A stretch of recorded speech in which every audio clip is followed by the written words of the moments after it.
Hello everyone, সবাই কেমন আছেন? আশা করি সবাই ভালো আছি। আজকে ভিডিওটা আপনাদের সাথে শেয়ার করব। ভিডিওটা হচ্ছে বন্ধুরা, আমি রাবার বাগানে অনেক ভিডিও করছে বা আপনাদের সাথেও শেয়ার করছে। আপনারাও জানেন, কয়েকজন তো আমাকে বলবে রাবার বাগানে সবসময় ভিডিও করছে।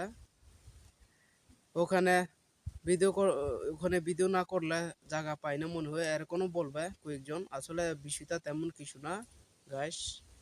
আমি রাবার বাগানে অনেক ভালো লাগে থাকতে, এই জন্য আমি এখানে সবসময় এসে ভিডিও করছে। তো আমার মনে অনেক খুশি হয়েছে, এখানে সবসময় বাতাস থাকে, মানে ছায়াও আছে এখানে, এই জন্য আমি এখানে সবসময় ভিডিও করছে। তো আমার মন অনেক ভালো হয়েছে। তো আপনারা যারা যারা আমার ভিডিও থেকে তারা অবশ্যই আমার পাশে থাকেন, অবশ্যই ফলো দিয়ে থাকবেন। সবাই ভালো থাকেন।